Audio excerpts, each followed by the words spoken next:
कि मामले में मेरे को कुछ बात नहीं मालूम थी। मेरे को राजा के लिए अफसोस है, सोनम के लिए अफसोस नहीं है बिल्कुल भी।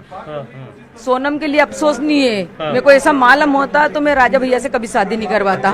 गले लगकर क्या कहा था आपसे जब रो रहे थे वो राजा के लिए रो रहे थे कि सोनम ने ऐसा कैसा कर दिया राजा के साथ, इसलिए रो रहे थे वो। अच्छा, और क्या कुछ कहा गोविंद ने? के लिए मिला था जी।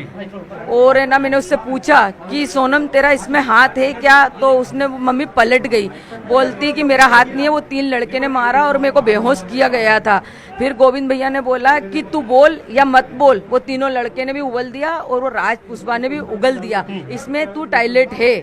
तो फिर उसने नीची मुंडी कर ली थी बोले, तो मैं उसको चांटे मारने वाला था तो पुलिस ने मेरे को घेर लिया था। मतलब गोविंद अपनी बहन को वहीं चांटे मारने हाँ वहीं चांटे मारने वाला था, तो बोले मेरे को पुलिस ने घेर लिया था। अच्छा, विपिन से नाराज था? हाँ, तभी से नाराज था वो।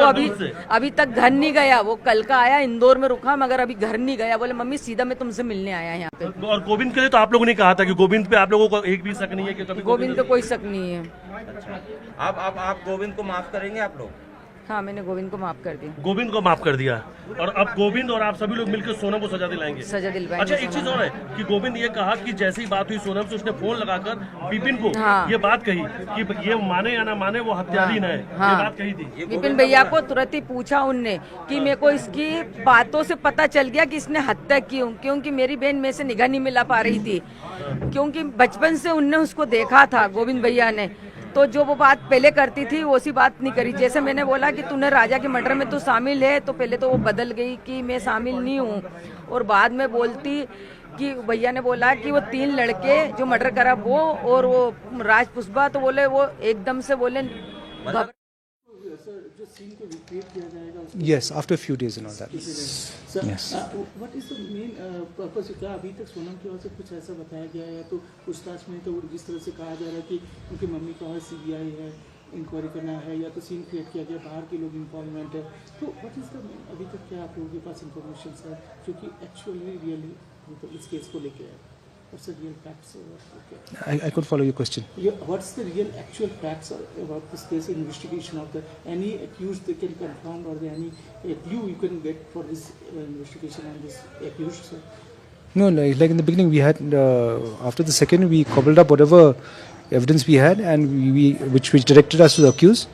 Investigation will progress now, and if any more accused or anybody involved in all that, we will progress in that direction also. Any confirmation sir कि सोनम ने इसको कबूल किया कि वो इस मर्डर में शामिल है या वो उनके द्वारा किया गया है कुछ?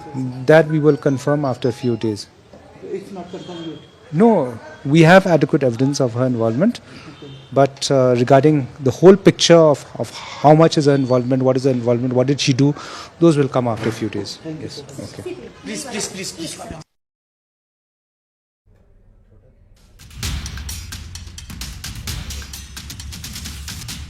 तो सोनम ने गुनाह किया है, ये गोविंद का कहना है। मेघालय पुलिस से हम माफी मांगते हैं, क्योंकि कुछ समय पहले तक मेघालय पुलिस की जांच पर सवाल खड़े हो रहे थे कि पुलिस ढंग से जांच नहीं कर रही है, पुलिस ना ही सपोर्ट कर रही है, वकील मेरी तरफ से होगा इस केस में, ये भी गोविंद ने कहा। हम सोनम के खिलाफ लड़ेंगे, सिर्फ हमारा परिवार ही नहीं पूरा समाज सोनम को बाइकआउट करता है, ये कहना था गोविंद का, जो कि सोनम के भाई हैं। और थोड़ी देर पहले आप शिलोंग के एसपी को भी सुन रहे थे, जिन्होंने कहा अभी इन्वेस्टिगेशन इन प्रोसेस है और धीरे धीरे जो भी बातें सामने आएंगी वो साझा की जाएगी। सोनम राज कुशवाहा को राखी बांधती थी। गोविंद ने कहा कि ये दोनों तो भाई बहन थे, तो अभी इन दोनों को लेकर कुछ कह पाना मुश्किल है, लेकिन हाँ, हत्या में सोनम जरूर शामिल थी, क्योंकि वो मेरी बहन है। जैसी निगाह